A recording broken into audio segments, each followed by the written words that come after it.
We see it in the movements. Think of this. The movements are simple. You know, black folks, they're doing, you know, they can dance good enough, but they got to go to ballet schools. So they, all these years, you know, deform their toes, then they can move well. I'm not trying to make fun. I just want you to understand how complex you are. I want to let you understand who you are, so that you can understand that you cannot go through life being, you know, trying to make your life fit into a simplistic culture. The cultural production of immaturity. There's a book called Conversations with Albert Hamley on the doggone cosmology. And Albert Hamley told the white man, well, white people, I don't worry about them. They are children of the moon. Time will take care of that. The moon governs children.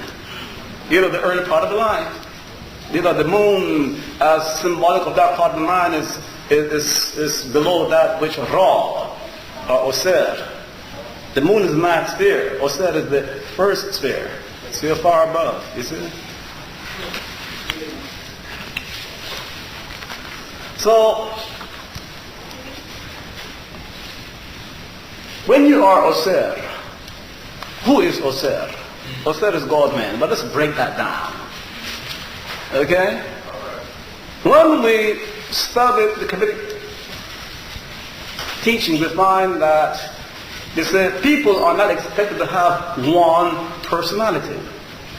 In the Western society, you are expected to have one and only one personality. The Kemetic word for personality is the ka. The plural of ka is cow. And in the Egyptians, if you read it, you come across it says that man is expected to have cow, meaning more than one personality. I'm not speaking about schizophrenia, whatever. I'm talking about integrated personalities. Okay? The personalities, the word personality, persona, is two Latin words. Per, which means through, like to percolate, right? To see something through, right? Okay? Sona, okay, is a sound, like in sonar.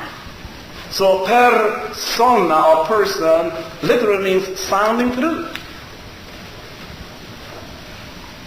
Okay? Now, why would we refer to people as a sound that is coming through?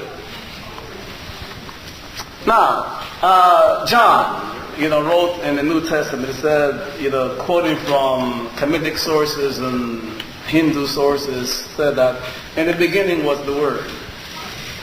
And the Word was with God, and the Word was God. When I read that, that floored me. I said, wait a minute. He said the Word was at the beginning. It was God, and was with God, and was God. He said the Word is synonymous with God. He's saying that the maker of the world is sound, or something that is synonymous and coexistent, or sound is coexistent, eternally coexistent with God. But that's no agreement with physics. Neither energy nor matter can be created nor destroyed. It's eternal. The Egyptian concept teaches it. The Dravidian cosmology teaches it. Prakriti is eternal. You see, consciousness is eternal, uncreated. And the energy matter out of which all things are made is also eternal. I said, well, science and religion is an agreement here. And John was talking that bad talk.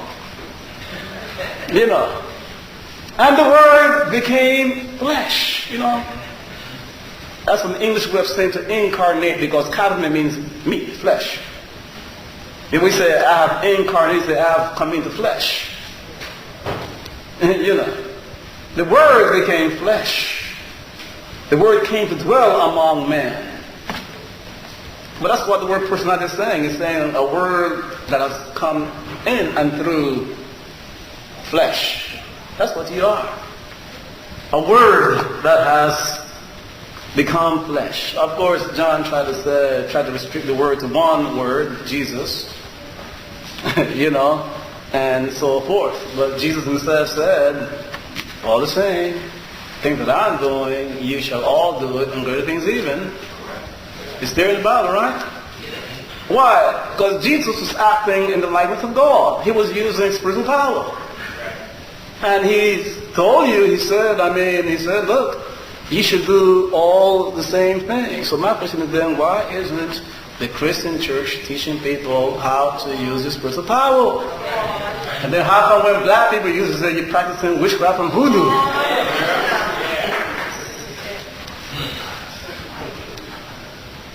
But it's all right for white people, because when that is one of the requirements to become a saint. That's right.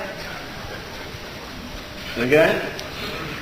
And if a saint is one who lives, but is still, due to his or her magical powers, is still, you know, in the inner planes, and you can pray and still do for you, how does that differ from so-called ancestor worship?